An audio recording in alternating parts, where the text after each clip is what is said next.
Hey, welcome back, everybody. This is the Predictive Playbook powered by Sportsmemo.com and WagerTalk.com. I'm your host, John Ryan.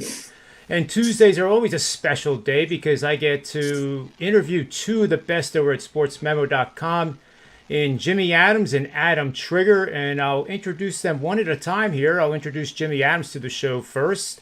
How's it going, Jimmy? Going great, John. We started the week off with a MLB winner yesterday and sat back and enjoyed that Clippers-Suns matchup, and we're going to keep things rolling today. Awesome. And how about you, Adam? How's the week starting out for you? The week started out great. I had Switzerland yesterday, so probably that one of the more fortunate. We talked about it on this show yesterday, and I thought I was dead at 3-1, and then I thought I was going to be lucky to get out with a push, and all of a sudden, at the death, I get the tying goal to win. So great start to the week. Lost in the KBO this morning, but still a 7-3 run I'm on right now, and I've had 4 straight winners in the year at the Euro. So finally getting some form there, and it's been a good week or so, and hopefully we keep it going today. Yeah, and by the way, that pick was done by Adam on the show yesterday, and I tailed it, so I ended up pretty happy, and I also did the extra time bet that plus 850. And that, John, I was had me thinking, it was. I mean, you couldn't have asked for a better scenario. You got through the draw, and you just would like to think France gets it done there, and they kind of went to sleep. It was straight. It was like very strange. I don't even really have the words to describe, especially after it happened in the match earlier with Spain and Croatia, to see world-class sides not be able to see out a 3-1 win at a major tournament like that. And then for France to just go to sleep in the extra time, it was just very odd. It was just an odd thing to watch from a supposedly a top side like France. Yeah. It was pretty nuts, that's for sure. And it was the first time in history that a team down 2 goals or more after the 80th minute came back and won. And you're talking about France, who's the defending champion. Defending World Cup champions, yeah. And probably the favorite. It was a pretty there was good parity in this tournament coming in. And there was a bunch of teams close in that 5-1 range, but France was probably the favorite of all. I mean, they were probably the shortest price going into the tournament. So to get bounced like that is shocking. Yep, it sure is. We were going to talk about baseball first. Why don't we just go right into the soccer here? And with your, I know you're looking at Ukraine. Again, it's 3 o'clock Eastern Standard Time on ESPN, of course. And they're playing Sweden. And, these teams really haven't faced one another, just like yesterday. The last time these teams played each other was 2012 in the European Championship, and Ukraine won 2-1. So 2 other games going back to 2008. There's really not much historical precedent here for this matchup. So needless to say, I'm very interested to know who you're leaning on and why, and I'm going to tell you again. Yeah, so the last match was in 2012. Ukraine won 2-1, and the 2 goals were scored by Andrei Shevchenko, who's now Ukraine's manager. And he's and I really like how Ukraine has played under him. So I'm on Ukraine here, and I'll just point this out. I mean, you want to talk about money moving in the betting market? Ukraine has been getting hammered by sharp, what I think is probably sharp money all morning, to the point where, I ended up having to go the draw no bet route. I really wanted to play this on the Asian handicap. And if you have a book that's asleep at the wheel and is still hanging a minus 130 on the Asian handicap line, or something like minus 125, minus 130. And when I say Asian handicap, I mean it'll probably be listed as Ukraine plus 0.25 or plus. It's basically where if Ukraine draws, you win half and you push half. If your book still has that at a reasonable price, I would jump on it right now. However, I'm going to go I think the better bet. I don't think you want to go crazy laying that kind of juice on an Asian handicap. So if you're seeing minus 150, minus 160, I would just go the draw no bet route, and that's the bet that I'm That's my best bet for today. That's my 4-unit play. I actually gave this one out at Sportsmemo for free. So if you want to see my long form notes on it, you can go over to my Twitter at TopFlightSI or my Sportsmemo page, and the full write-up is there. But yeah, I'm going to go Ukraine draw no bet. You're actually getting some plus money here. So it's still plus 110 just about everywhere. And for me, this is really, it's more what I think, kind of like yesterday where I said, I don't think we've seen the best Switzerland has to offer yet in this tournament. And I think and I would say they probably played their best match yesterday. I kind of feel that way about Ukraine. Ukraine came into the Euro with a 6-match unbeaten run, and really they just really weren't impressive in group play from a result standpoint. Now, they had moments where they looked like the side I expected they could be. Specifically in the Netherlands match, they were down 2-0, and they scored 2 fantastic goals to tie that match at 2. And then eventually lost it late. And I think that's really sort of the knock on Ukraine has been they've just had some defensive lapses in this tournament that are almost like head scratching. So, coming into this match, I think that's going to be the key, is going to be, can Ukraine shore up the defense a little bit and not sort of give up that sloppy goal that turns the match on its head. With that being said, I think Sweden tends to be really conservative in big matches, knockout play matches. I go back to the first match in group play when they, played Spain, and they really it ended in a 0-0 draw. And I think that was a 0-0 draw more because Spain just could not find the back of the net. So I think we're going to see Sweden be far more conservative than they were in their last match against Poland, which was a 3-2 final, but it was a match where Sweden had already advanced. So they really were playing with kind of without a care in the world. And I think this could be a pretty, this could be a lower scoring match than people are expect it to be. But I love Ukraine's got a ton of creative players. I think they're better in the midfield.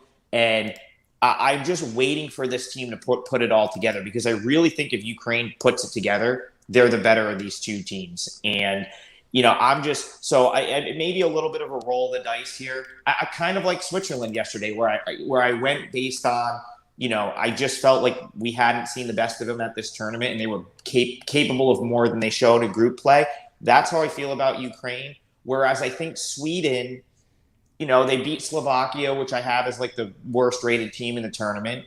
They did get the draw with Spain. And then the Poland match was sort of like, there just wasn't just as much at stake for them. I think Sweden's going to have a little bit of trouble with the moment here, which they tend to in group phase of these tournaments. And I really like Ukraine. I think they have more creative players. I think they have better. Their midfield is definitely better. Malinowski and I'm going to butcher the names, but they're in my write-up. The two wingers have a really good chance of making an impact. I think Ukraine's going to create more chances in this match, and if they can avoid the big defensive mishap, I like their chances to win. And if it ends in a draw after 90, we get our money back. So I think Ukraine, draw no bet at plus money is really good value and a good bet here. So one quick question for you, and this is directed at the beginners that may be in the audience. This legalized betting is new for millions and millions of people. So step me through in the betting odds again, like you did yesterday. Money line, regular time, and then there's a category team to advance. And what's the difference between the two? Yeah, so that's actually a great point, and we should definitely touch on it again. There's so many different ways to bet these soccer matches, and specifically in knockout play, there's even more options because, you've got a team. So when you're betting the spread market in one of these matches, you're betting on regulation time, meaning your bets are going to go final after the original 90 minutes. So when I say draw no bet, what I mean there is I'm taking Ukraine on the spread, which will either be listed. It's listed at most books as PK. Some books, some of the newer places like Bet Rivers, DraftKings, I see them spelling it out and just listing it as draw no bet or tie no bet, which I like. I think it's a little bit more explanatory than just PK. But basically, that's the bet I'm making here. I want to bet on regulation time. So there is a market, like you could bet Ukraine to advance or suited to advance. What you're saying there is I'm taking the team that advances to the next round, meaning it can go to extra time, it could go to penalties. Like, for example, yesterday, if you had Switzerland to advance, that was a pretty huge price. France was like minus 500, probably like minus 450, 450 to advance. And generally, you're going to get you're going to get a better price on the favorite if you're betting them within the 90 minutes. So there's just, you really need to be careful and read the rules of, whatever book you're betting at. Make sure you know what you're betting, because there's a big difference between betting, the spread market where it's, within 90 minutes, or betting to advance, or to qualify. It's listed as sometime where extra time counts, and your bet is going to be decided on the team that actually goes through. And also, one of the biggest things that people get confused with, totals are 90 minutes. So if you don't, if you're 1-1 and it goes to extra time and you've got over 2.5, you lost. It's done. Even if a goal comes in extra time. And I've seen Twitter blow up on some of these extra time results where people just don't understand the rules, because obviously I would say the average person's probably not betting much soccer outside of maybe some of these bigger tournaments. So it's good to sort of reinforce it, because it's it's just not something people tend to bet every day, and some of the rules are pretty quirky, and they're magnified in the knockout stage when there's so many more betting options. Definitely good to know. And it reminds me, and this certainly is not boasting, but we all know I like the PGA Tour, and I interviewed David Behrman and our very own Wager Talks Nick Borman, and I've been able to eclecticize from both of them and come up with some really good, consistent results. But this past Sunday, I knew I had Harris English in the one of my 5 entries that was really kicking butt. And I also knew by the first page of the leaderboard, those other names definitely were in the same group. So if you didn't watch it, what happened was Harris English and a rookie tied. So they went on to sudden death. They played 8 holes. And I am sitting there all 8 holes with my family. We're cheering on Harris English because I don't have the other guy in my lineup. So we're thinking that at this point, I have to be in the top 25 out of 58,000 entries. So it's like my moment in the sun, right? Harris English wins. And then I finally had the courage, because I could not look at my DraftKings. I did not want to know. Did not want to know until it was over, because I feared I would jinx it. And believe me, I don't believe in jinxes. But anyway, I turn on the DraftKings and I look at it, and I must have looked like, how could I be 134th? The overtime doesn't count. Oh, yeah, that's... So both the guy that came in second and Harris English got the same number of points, and it was the difference of about 20 grand. Oh, jeez. So I'll just say that, just you got to know the rules. But I mean, the rules are fair. I mean, I just didn't realize, because there was a time back in the day, Ricky Fowler at the Players Championship went nuts and went 5 under over the last 4 holes, which will never be done again. And that was the second best I've ever done. Now there, I remember now, he went into overtime and it did not count, which helped me. And I just totally forgot that was the rule. But it sure was fun, with some of the family here, and we're all watching and cheering for Harris English like, he's Greg Norman. So anyway, know the rules, right? That's the moral of the story. Know the rules. And it extends past, and Jimmy will probably agree with this too. I mean, it really, any sport, anytime you make a bet, I mean, you need to know the house rules for your own sanity, because I mean, you're not going to get screwed over. The rules are the rules, and it is what it is. But I mean, I've certainly had times where, different books have different baseball rainout rules. And some, I've seen some of these books, we're so accustomed to getting our money back on a total if it doesn't go 9 innings. And I see some of the Illinois books will pay it out after 7 innings. And it's just there's some new quirks with new players in the market. And every book could potentially have different house rules. You just gotta know them. That's really what it comes down to. Yeah, it's important to know your house rules. There have been all kinds of stuff that's happened with COVID. A lot of books just changed to action on the MLB side.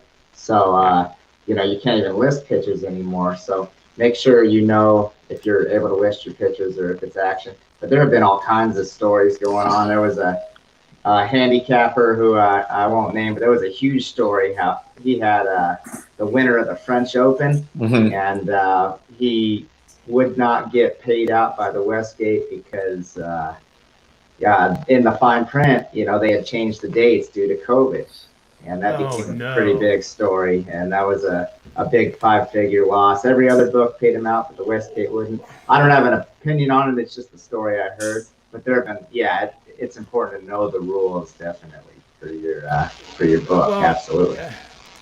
I have to ask you a question on that, and maybe you don't even know it because we're doing this on the fly here. But wouldn't the sports book be kind of like ethically right to reissue a new ticket for the bet if the date was So changed? I'm kind of familiar with the exact scenario, and from what I hear, I mean, from just what I know about the situation, like, I mean, Westgate was pretty clear that they were reposting odds for that tournament, but like Jimmy said, I mean, it was unprecedented because it's in the middle of COVID, and that's like the perfect example because some books were going to keep action on their tickets, and other books decided, no, we're gonna void, like, you're gonna have to come back in and rebet it because we're gonna reprice it, and then we're gonna Right. put it out. Whereas, like, for example, John, the Masters of that same year, I think those tickets were action, like they played out. So if you had a Masters ticket and it didn't go off until November,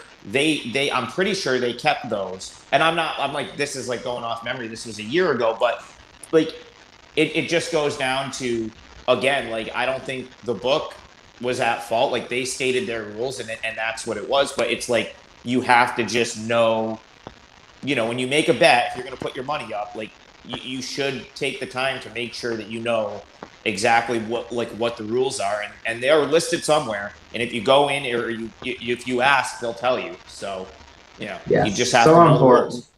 So important. And Yeah. does the game have to go a full 9 innings? I mean, Mm-hmm. there's global sports books where these double headers don't count. So yeah, just all kinds of fine print. Make Yeah, sure you it's know. Yep. it's topics for Manny's Pub Show, which is 4 o'clock every single day, and I kind of laugh about it because one of the topics I'm going to ask Tony Finn, and you know how passionate he is about the baseball owners, like he was yesterday.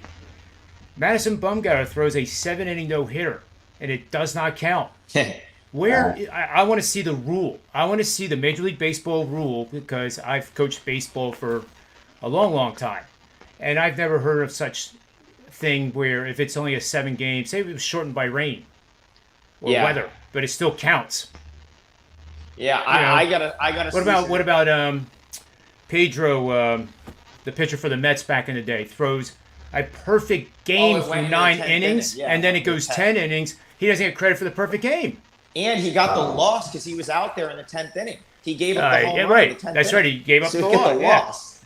but shouldn't he get credit for at least a 9 inning perfect game? I think he should. That's something you won't see today. Someone pitching into the 10th. You won't probably ever see No, that again. no, you're right. But anyway, we're a little off the rails here, but that's a good promo for Manny's Pub because we will allow the situation to get off the rails because Tony Finn and Rob Vino are very good at what they say when we are off the rails, and I learn a ton. I learn a ton. But Jimmy, let's move over to baseball now. We have a situation in baseball which is pretty cool. And by the way, I'm scrolling down the codes here for these guys. Jimmy Adams, you can over at sportsmemo.com using that link. You can get the next 7 days for $69 using Jimmy69. And believe me, he's been rolling. And he's just, last time he was on the show, he was, what? How you doing, Jimmy? Just hitting like 72%. We're just trying to make ends meet here. And it was awesome, right? Because we like that humbleness and the transparency of just saying, here's my record. And he's been doing very, very well for $69. If you haven't bought in his plays, you get 7 days. All right, and you also get 7 days of Adam Trigger's bets. You already know he's red hot in the soccer. You already know I endorse him because I've made money yesterday just trailing, and having fun with it. So these are two guys that I highly recommend getting on board. It costs you $69. That's it. That's it. I mean, that's, cut back on the IPAs a couple of days and you got it paid. And the likelihood of them making you money, you might be able to buy 2 cases next week.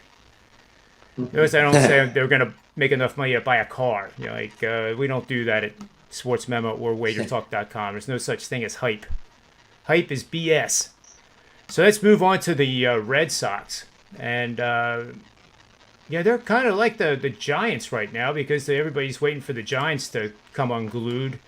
And actually, maybe they are because I did a free pick play on the Dodgers this morning. You can get that big write-up over at sportsmemo.com.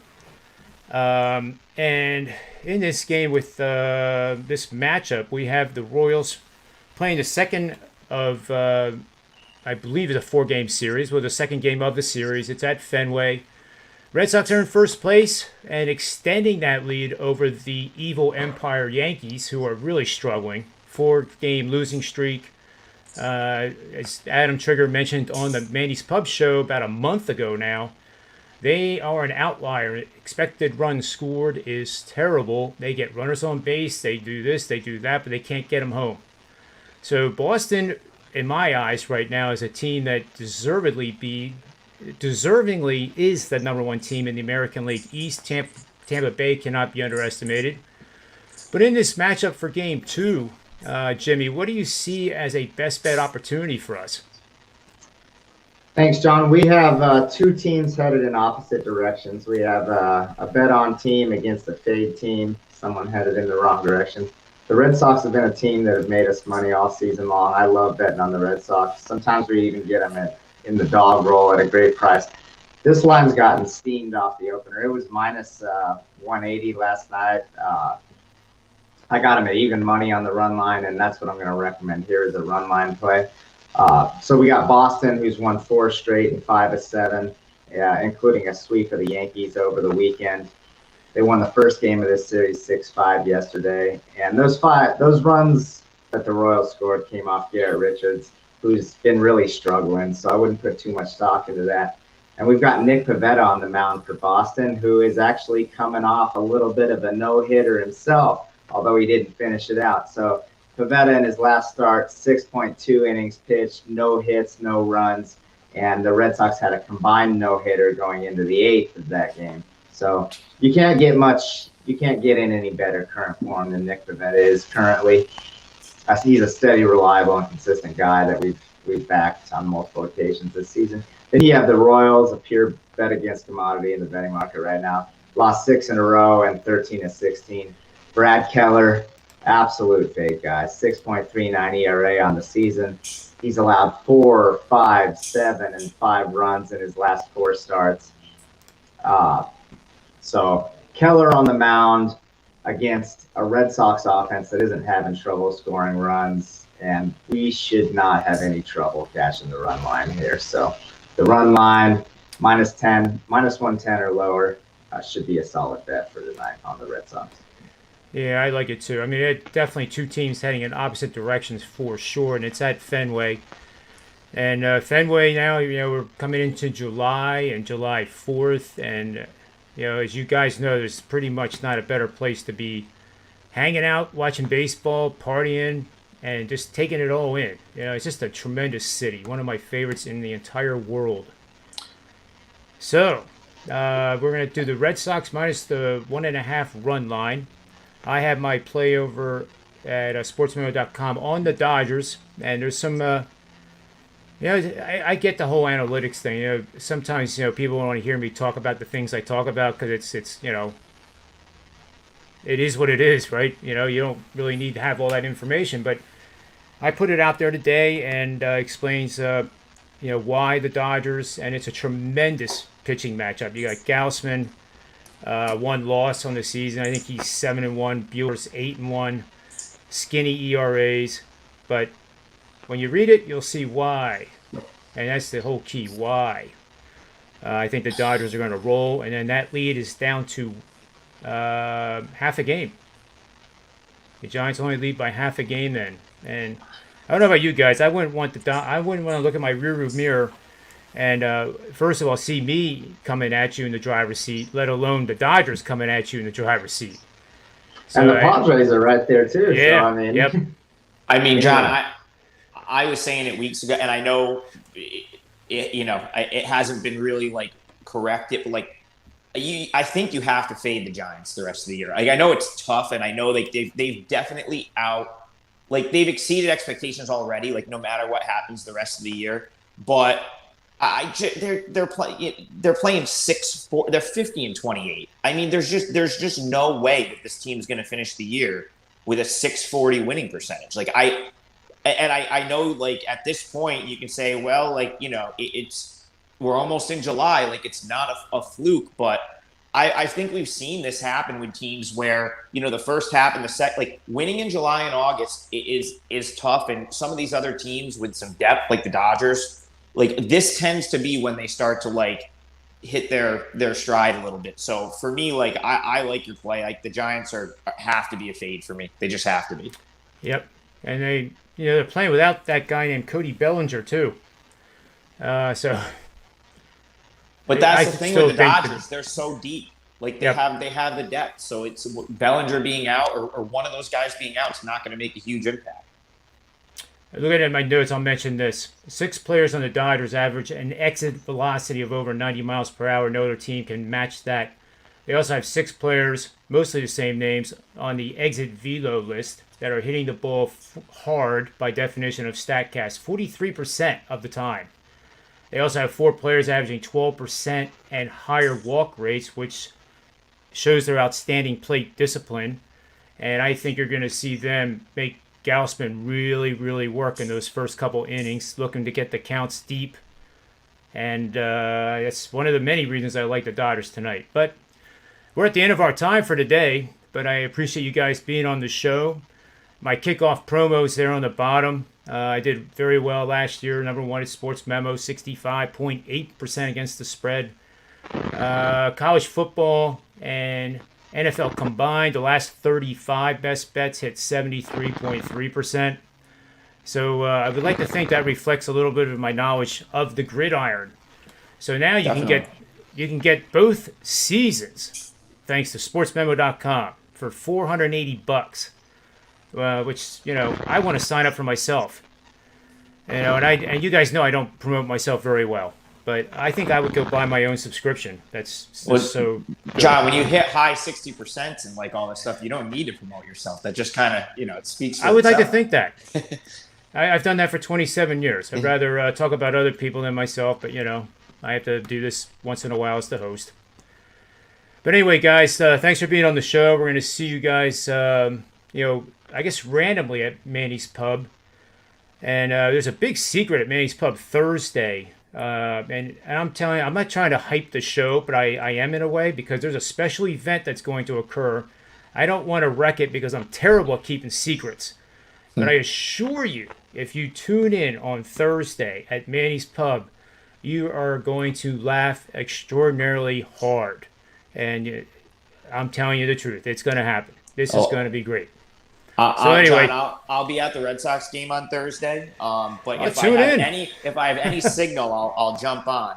And I'll just before you sign off, I've been to Fenway probably more than any other ballpark, and just to support Jimmy's play for tonight. When the Red Sox are playing well, that might be the biggest home field advantage in baseball. Like, it is. Fenway Park, when the Red Sox are playing good, might be the biggest home field advantage in baseball. And I'm just looking quick. Red Sox 24-17 at home. Royals 15-25 on the road. So there you go.